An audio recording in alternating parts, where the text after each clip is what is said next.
So this channel is, hence the name, Takla Ireland. So I'm an Irish lad, just after getting into Turkish tumblers.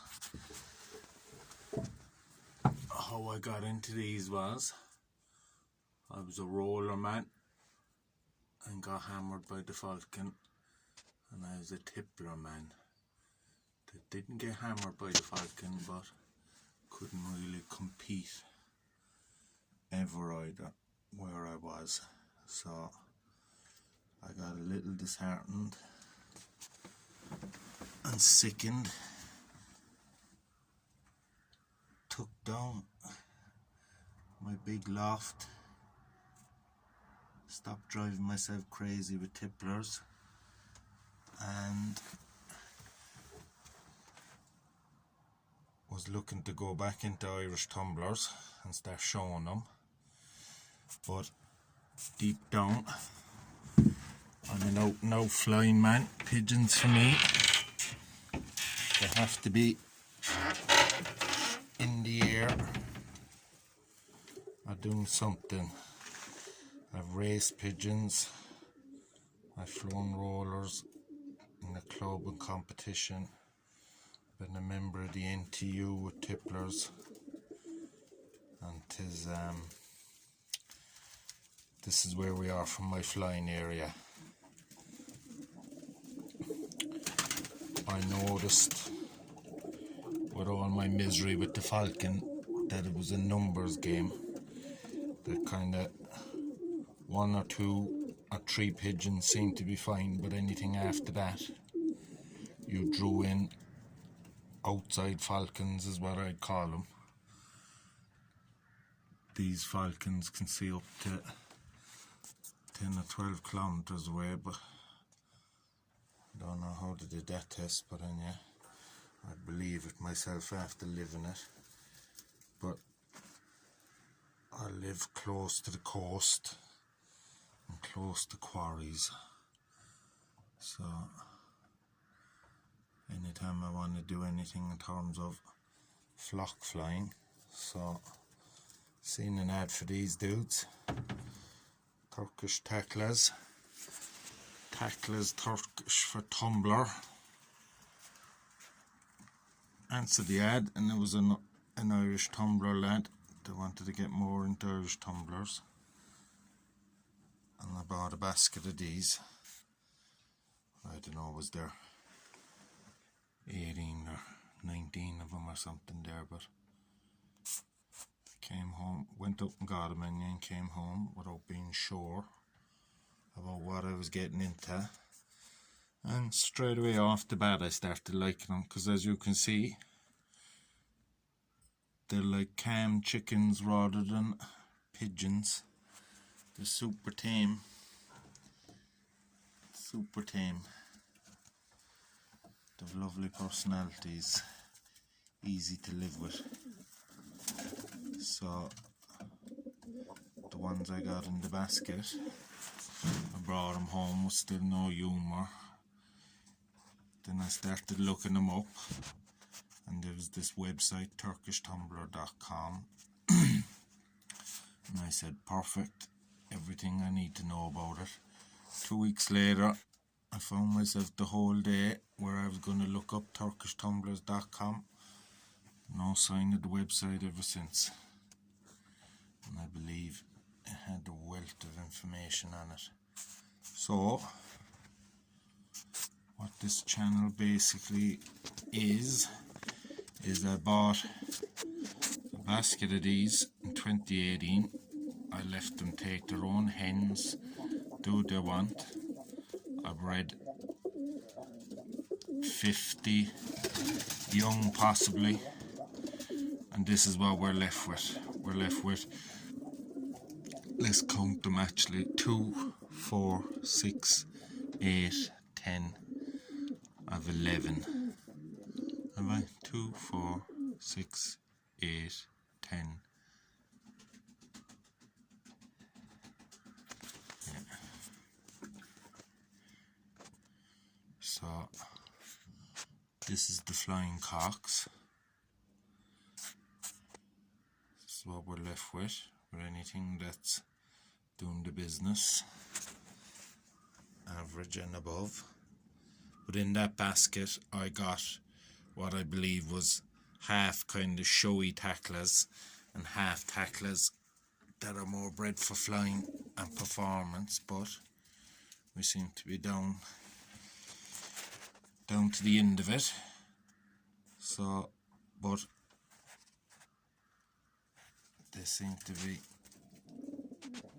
a great breed.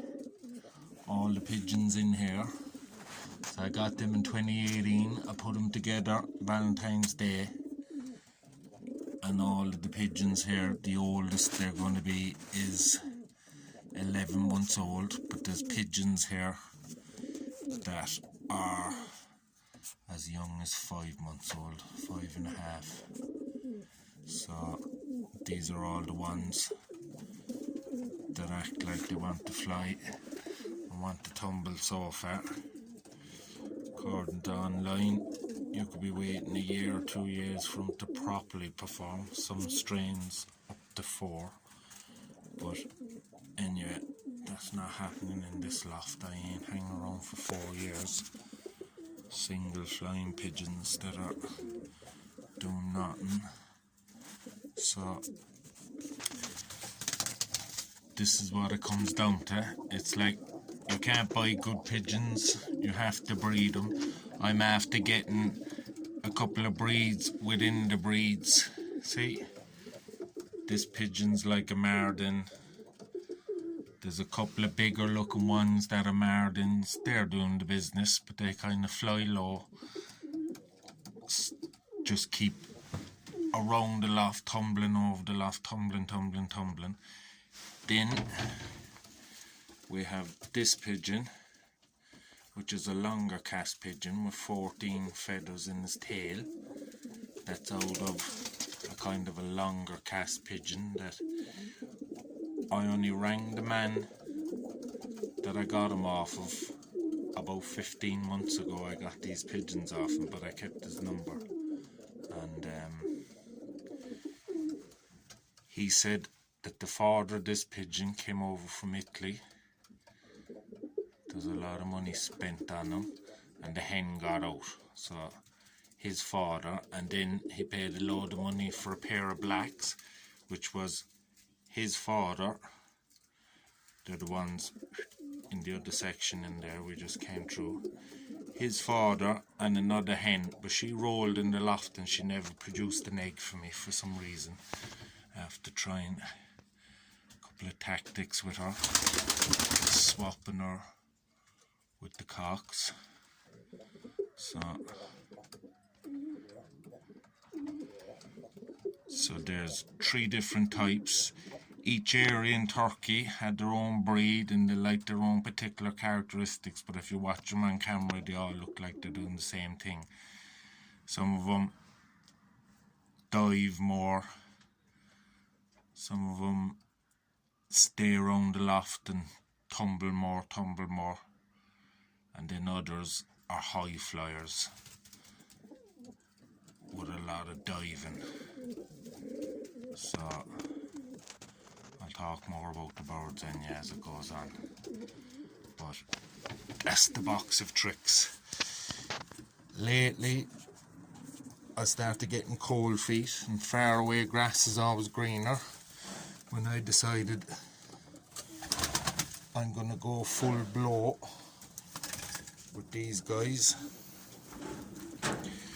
and I rang someone up and they told me to tell me everything about them. And here's a video of his best pigeon, and I know that my pigeons are average and slightly above at best, but there were better pigeons than what I saw on his video. So I mean, there's an awful lot of styles, body type.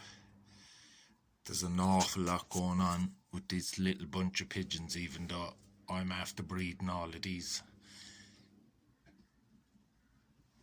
This is a hen that's stocked. This is that silver cock's sister. This is a daughter of that red maley cock that came from Italy apparently. So you know how stories go. If you look into it, it'll probably be some fella up in Dublin that owns a chipper that's actually Italian. So pinch of salt. None of that matters in you. What really matters is, are they doing what I want them to do in my flying area with my flying schedule, my rules basically. But it's going to be a lot of this is where the excitement is for me. I love breeding pigeons, so I bred them already, but I kind of bred them disinterested in an open loft. So I have loads of nest jumps, except for the only 2 cocks that didn't get hens turned out to be my best producer. When they eventually got hens, they produced with every round. So yeah, that's just Murphy's Law. At this stage I had about 30 pigeons before I realised her father and the black cock and the black pigeons. So plenty to be going on there in terms of breeding and figuring out and hoo-hawing.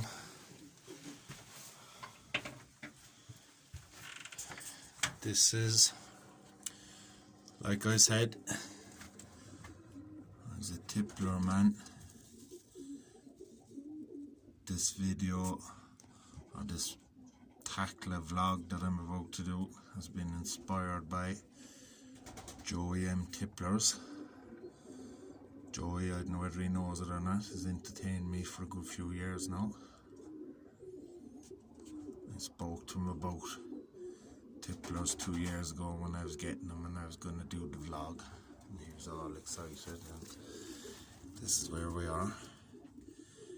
These tipplers are probably some of the best bred tipplers in England or Ireland. 3 of these hens have 1950 diplomas and they're only just yearlings.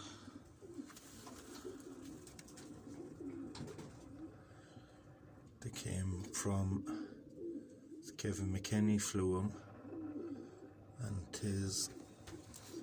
they came from Manny and Emmanuel Fenton, and they got them by way of Harry Shannon, I think. This is the mother. Just as I was on about the mother of the silver cock and hen that was bred to the maley, she's actually bred to the maley again, and just did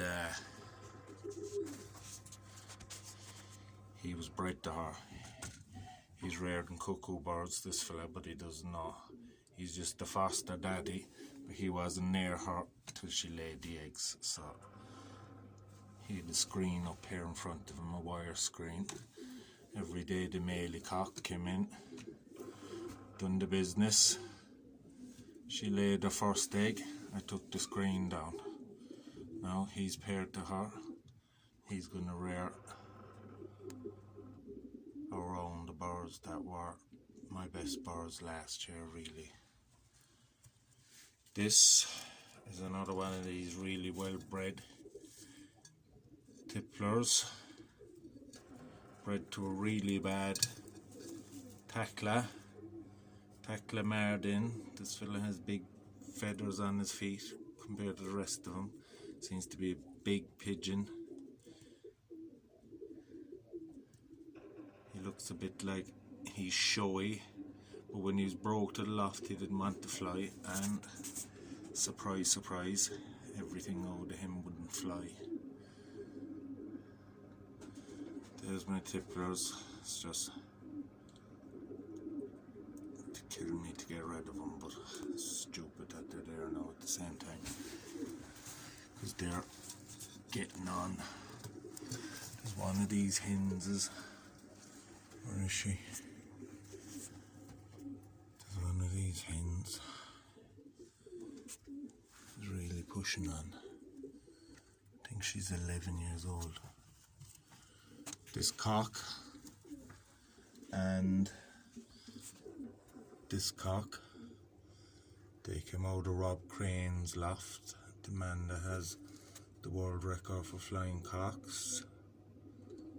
Rob Crane.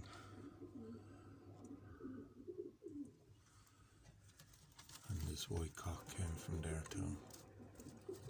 So, at the end of the day,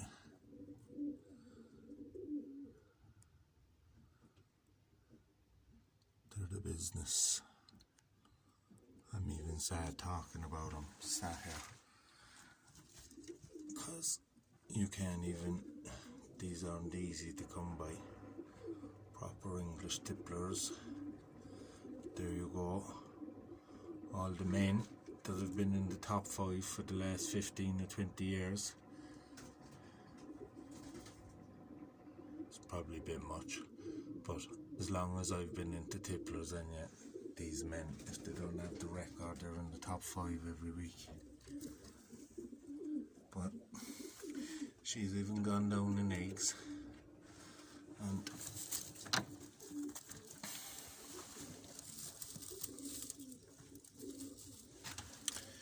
she went down on them the same time as this hen, so she might end up floating, but that's a holy disgrace. Them 2 tippler eggs. But what are you gonna do? I'd rather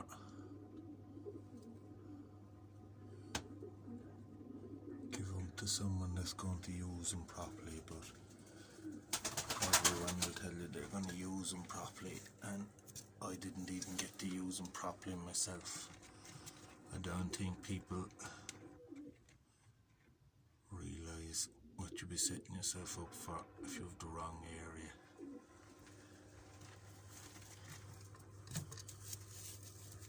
And the tipplers were better than the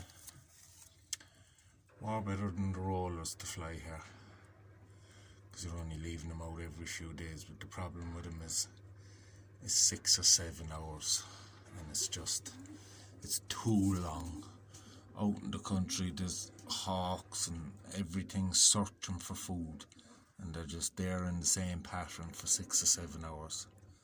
It's like with these Turkish Taklas, even if you've one of them really fit, 40 minutes, boom, down and in. They fly better on their own. That's the way they've been reared. They've actually been around since the 10th century. Their history goes back. They're a very fascinating pigeon, these Taklas. So